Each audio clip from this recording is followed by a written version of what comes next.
আমার নবী আপনার নবী সরকারে মদিনা তো জাহানের বাদশা নবী বলতেছেন, মদিনাতুল মুনাওয়ারা এসে বলতেছেন তোমরা রোজা রাখছো কেন? কই এই কারণে রোজা রেখেছি, মুসা কালিমুল্লাহ ফেরাউন তার দলের সাথে যুদ্ধ করে বিজয়ী হয়েছে, শুকরিয়া স্বরূপ মুসা কালিমুল্লাহ রোজা রেখেছে, এই জন্য আমরা রোজা রেখেছি। জোরে জোরে বলেন আল্লাহু আকবার। আমার নবী বলতেছেন মুসাকে ফলো করার চাইতে আমাকে ফলো করবে বেশি, কারণ আমার হক বেশি, ঠিক কি না? আমার নবী আরো বলেছেন আমরা ইহুদিদের সমান করব না, কি ইহুদিদের মতো করব না, ইহুদিদের ব্যতিক্রম করব। কার ব্যতিক্রম? ইহুদিরা একটা রোজা রাখে শুধু মুহররমের 10 তারিখে। আমার নবী বলেছেন আগামী বছর আল্লাহ যদি বাঁচিয়ে রাখে তাহলে আগামী বছর আমরা 9 তারিখ রোজা রাখব। কারণ বনি ইসরাইলের জন্য, কিসের জন্য? বনি ইসরাইলের জন্য শুধু মুহররমের রোজাটাই ফরজ ছিল। কি কথা বুঝতে হবে? এই যে আজকে আমরা রমজানের মাসে রোজা পেয়েছি, যখন রমজানের রোজা ফরজ হয় নাই, যখন রমজানের রোজার অর্ডার আসে নাই, তখন বনি ইসরাইলের জন্য মুহররম মাসের রোজাটা ফরজ ছিল। এই জন্য আল্লাহ রাব্বুল আলামিন যখন রমজান মাসের রোজা যখন ফরজ করে দিলেন, আমার নবী আবার এটাকে মুস্তাহাব বলে ঘোষণা দিয়ে দিলেন। জোরে জোরে আল্লাহু আকবার। হাদিস শরীফের মধ্যে এসেছে ফরজ নামাজের পরে সর্বোত্তম নামাজ হলো রাতের নামাজ, আর ফরজ রোজা রমজানের রোজা রাখার পরে সবচেয়ে উত্তম রোজা হলো আশুরার মুহররমের রোজা। ইহুদিরা রাখছে কয়টা? আমার নবী বলেছেন আমরা ইহুদিদের সমান করব না, ইহুদিদের মতো করব না, তাদের বিপরীত করব। আগামী বছর যদি বেঁচে থাকি তাহলে 2টা রোজা রাখবো। এবার আসেন, বলে হুজুর মুহররম মাসে একটা রোজা রাখলে কি ফজিলত দেখেন। একটা রোজা যেটা মুহররমের 10 তারিখ, সম্ভবত এই জুলাই না, সম্ভবত জুলাইয়ের 29 তারিখ। আজকে কত তারিখ? 18 তারিখ। এই মাসের 29 তারিখ হলো 10 তারিখ। এই 10 তারিখে মুহররমের 10 তারিখে একটা রোজা যদি কেউ রাখতে পারো, আমার নবী জানিয়ে দিয়েছেন আমার উম্মত মুহররমের 10 তারিখে কেউ যদি একটা রোজা রাখে তাহলে তার আমলনামায় এত বেশি না নেক দেওয়া হবে, 10,000 ফেরেশতার সমান সওয়াব দেওয়া হবে। সুবহানাল্লাহ। কত হাজার? সোজা কথা। যারা প্রেমে পড়েছে তারাই বুঝে প্রেমের মজা, ঠিক কিনা?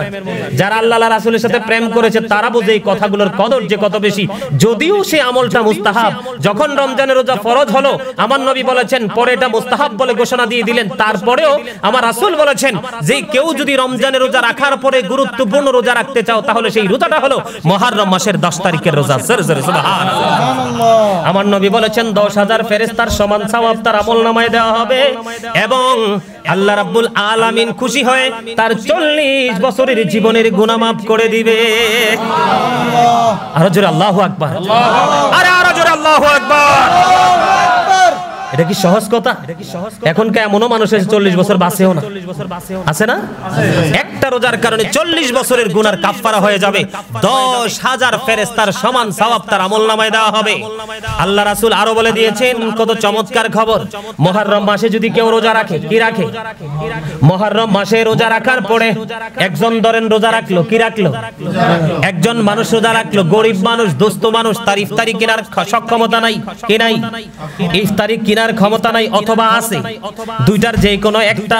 একজন যদি সদয় হয়, একজন মানুষ যদি মহাব্বত লাগাইয়া, আমার নবী বলেছেন একজন মানুষ যদি মহাব্বত করে মুহররমের 10 তারিখে একটা রোজা রাখলো, ওই রোজাদারকে যদি ইফতারি করায়, আমার নবী বলেছেন তার আমলনামায় গোটা পৃথিবীর উম্মতগুলোকে রোজা রাখার সমান সওয়াব তার আমলনামায় দেওয়া হবে।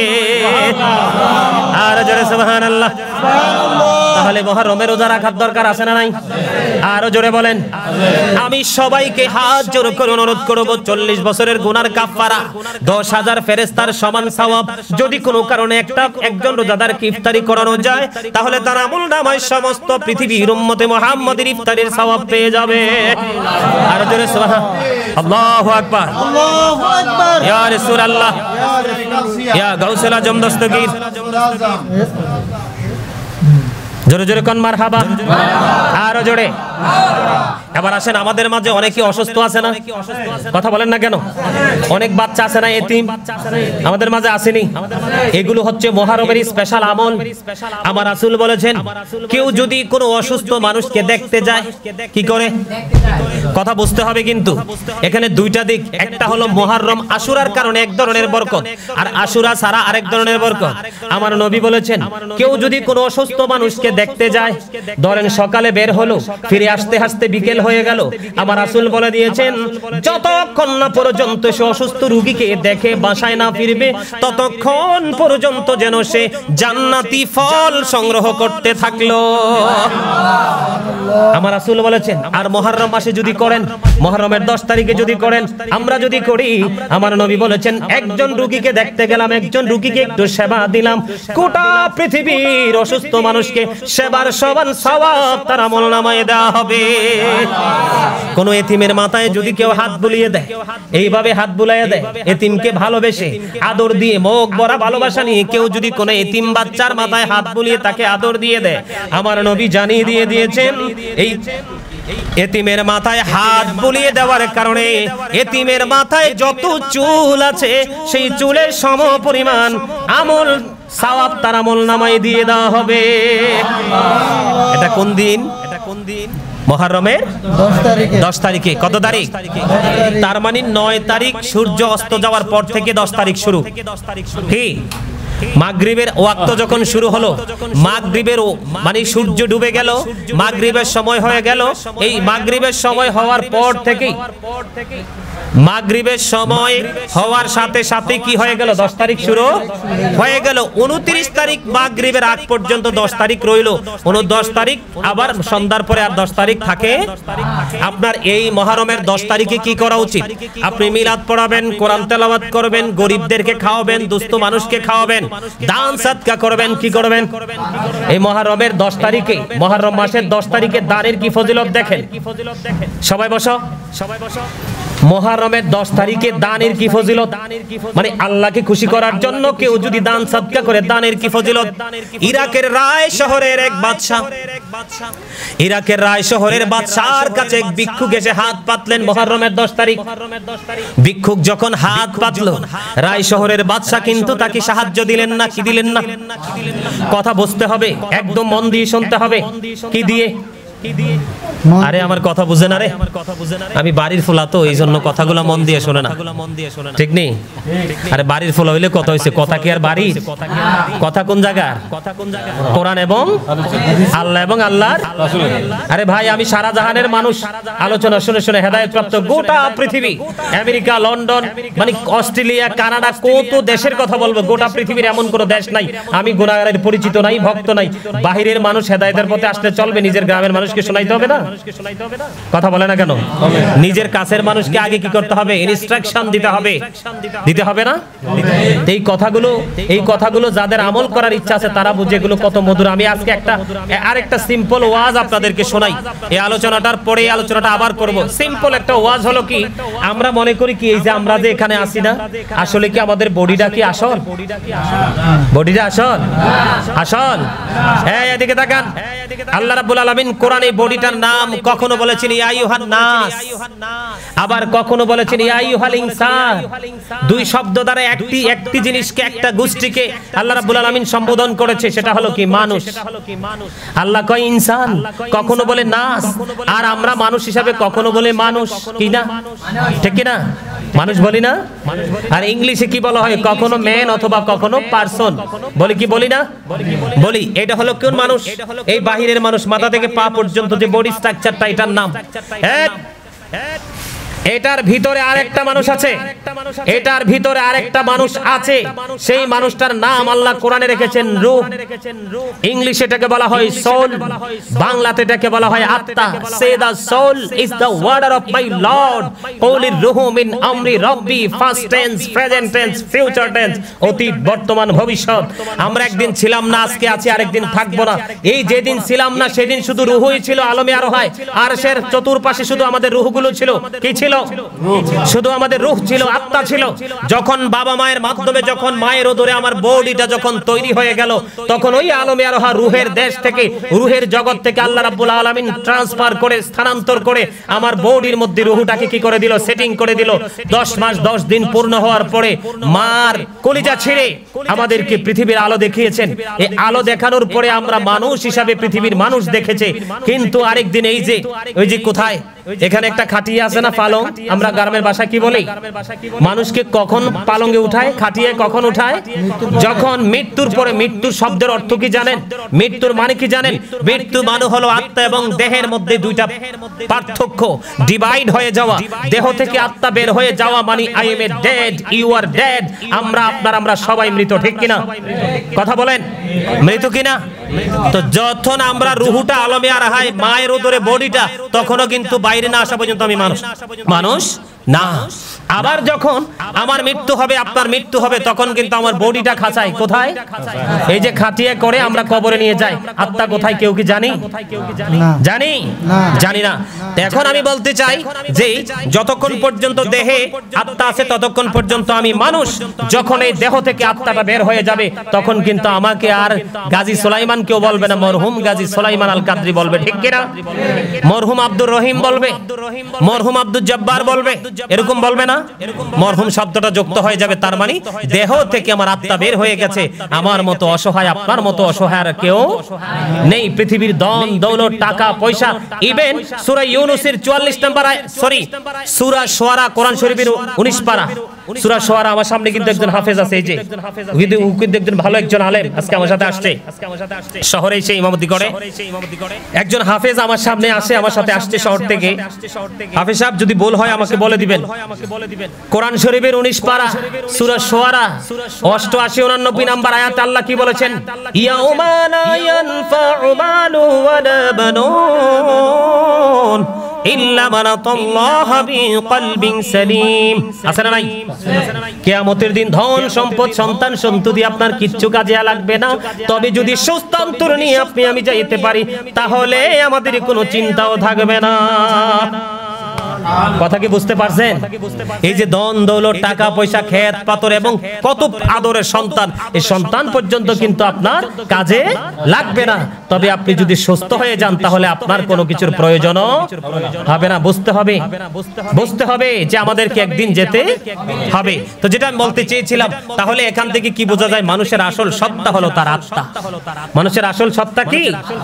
তার আত্মা। দেহের কোনো 2 টাকার দামও নাই, আত্মা নাই, আমিও নাই। আত্মা আছে, আমিও আছি। এই জন্য আমাদের এখানে কি শুধু দেহ থাকলে চলবে না, আত্মাটাও থাকতে হবে। দেহ এবং আত্মা মিলেই কি মানুষ কি? তো এই জন্য আমি শেষ করে দিচ্ছি আরেকটু আলোচনা, যেটা আলোচনাটা একটু মজার আলোচনা, একটু শোনার দরকার আছে না?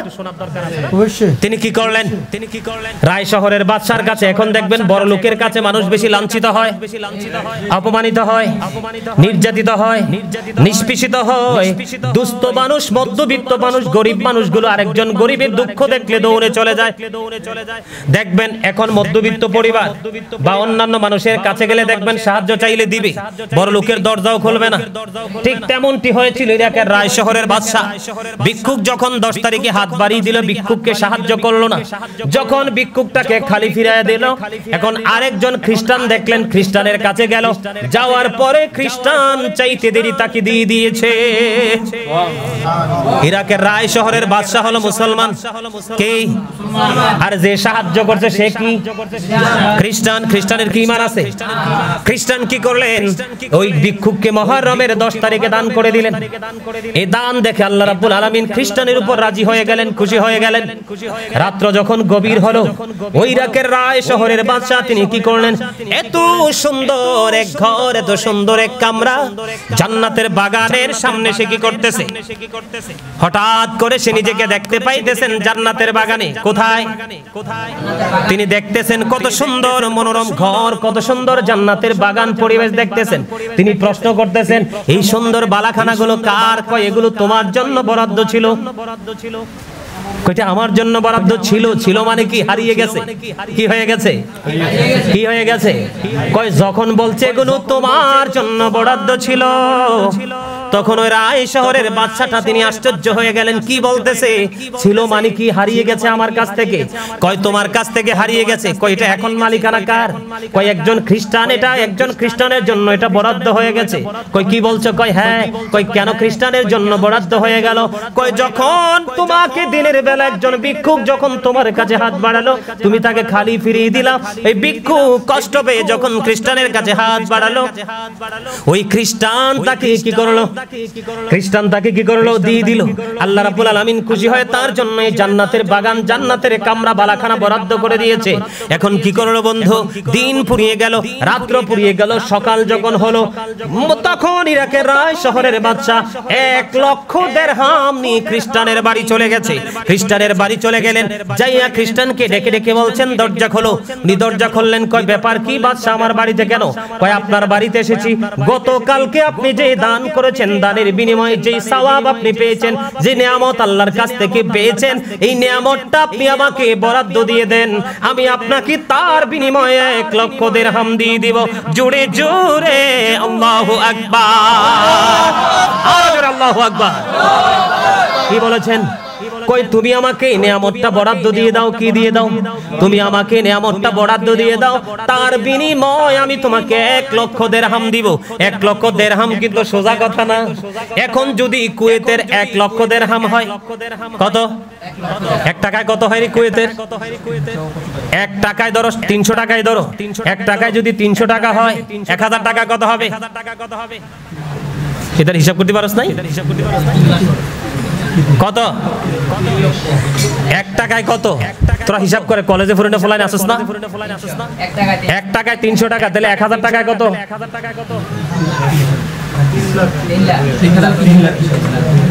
এতক্ষণ লাগে হিসাব করতে? 1000-এ কত হয়? বাংলা টাকায় কত? 3 লক্ষ। কয় লক্ষ? কয় লক্ষ? লন্ডনের 1000 পাউন্ড যদি হয়, বর্তমানে লন্ডনের 1000 পাউন্ড, কারণ লন্ডনে বলে পাউন্ড, লন্ডনের টাকা যেটা, এটাকে পাউন্ড বলা হয়। লন্ডনের যদি 1000 পাউন্ড হয়, এখন বর্তমানে হবে 1,40,000 বা 1,40,000। কত হাজার? 1,40,000 বা 1,41,000। আর আমেরিকার যদি 1000 ডলার হয়, তাহলে বাংলা টাকা হবে 1,10,000 বা 12,000 অথবা সর্বোচ্চ 15,000। তাহলে কুয়েতের টাকায় যদি 1000 দিরহাম কয় কত হাজার? 1000 দিরহামে কত লক্ষ? কত লক্ষ?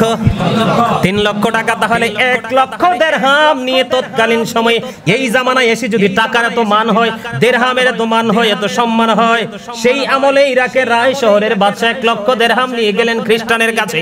গতকালকে যে তুমি দানটা করেছো, এই দানের বিনিময়ে যে নিয়ামত পেয়েছো, এটাকে তুমি আমাকে দিয়ে দাও, আমি তোমাকে 1 লক্ষ দিরহাম দিব।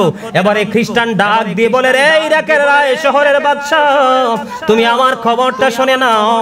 তুমি যদি 1 লক্ষ দিরহাম আমাকে দাও, আমার এই নিয়ামত দেওয়া তো থাক দূরের কথা, আমি আমার এই জান্নাতের ঘরের একটা চৌকাঠও তোমার কাছে বিক্রি করব না। এবার ওই খ্রিস্টান ডেকে ডেকে বলতেছে, তুমি মনে করেছো ওই যে নিয়ামতের জায়গা তুমি দেখেছো? না না, গত রজনীতে এই দানের বিনিময় আল্লাহ আমার জন্য যে জান্নাতি বালাখানা বরাদ্দ করে দিয়েছে, এটা আমিও দেখেছি।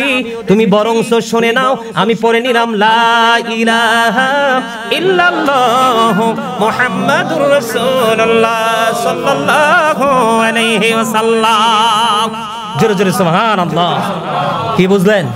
এটা মুহররমের 10 তারিখে দানের ফজিলত। কিসের ফজিলত? মুহররমের 10 তারিখে দানের ফজিলত।